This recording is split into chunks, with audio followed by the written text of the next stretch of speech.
안녕하세요. 개인 투자자분들의 멘토 프로페서 킹입니다.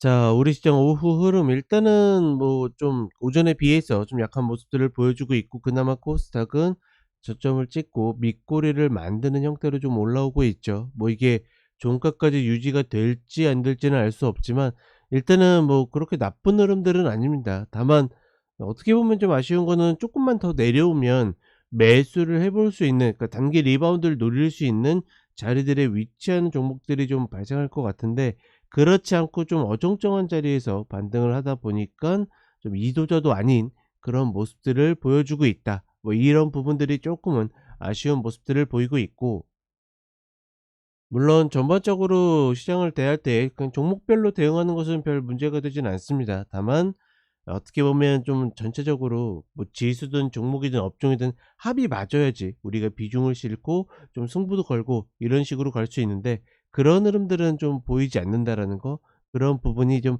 아쉽다. 뭐 이 정도로 생각을 하시면서 결국은 종목 중심으로, 그리고 일부 현금 확보하고 뭐 이런 식으로 가시는 것이 가장 무난하지 않을까 생각을 합니다. 지금은 큰 욕심보다는 무난하게 일정 진폭을 먹는 그런 매매를 해야 된다, 이렇게 판단해 봅니다. 자, 그럼 바이오제약 계속 종목들 보도록 하겠습니다. 자, 첫 번째로 휴메딕스입니다. 휴메딕스 같은 경우에는 일단 헤드가 만들어졌고 양쪽 어깨를 맞춰 놨기 때문에 뭐 이대로 그냥 올라가도 큰 무리가 없다라고 보고 있고, 이런 경우에는 다른 것 없이 26,750원 이 저점만 깨지 않으면 어떻게든 반등을 만들어 낼 것이다. 다만 계속 120평 저항이었기 때문에 이번에도 이 자리를 확인하시면 될 것 같습니다.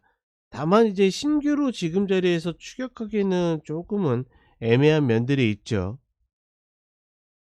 자, 그 다음에 종근당 홀딩스입니다. 본 종목은 조금 번잡한 모습을 보여주고 있죠. 지금 일목을 하방 관통했다가 다시 상방 관통을 만드는 모습을 보여주고 있는데, 전반적으로 이 구간 자체가 쓰리봉자를 단기에 만들었기 때문에 뭐 이걸 돌파한다라고 매수로 따라붙긴 좀 어렵다. 그리고 대체로 이런 패턴에서는 만약에 이런 돌파를 이뤄낸다 하더라도 다시 내려올 가능성이 높기 때문에 굳이 개인 투자자분들 입장에서는 접근할 필요는 없지 않을까, 이렇게 판단해 봅니다. 자, 그 다음에 CMG 제약입니다. 본 종목은 일단 큰 틀에서 이렇게 좀 수렴을 하는 모습들을 보여주고 있죠.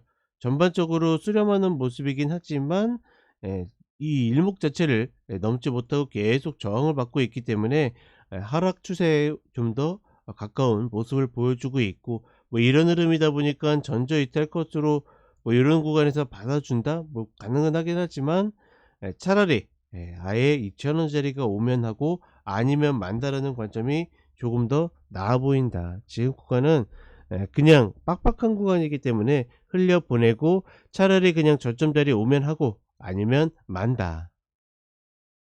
자, 마지막으로 코미팜입니다. 코미팜 같은 경우에는 일단은 저점을 만들고 이제 반등이 나오고 있죠. 뭐 이런 흐름들은 단기 반등 파동은 맞는데 결국은 또다시 120평 저항을 받고 밀리는 형태를 보여주고 있고, 또 이런 패턴들을 보이게 되면 타점을 잡기 굉장히 어려운 모습들이 많다.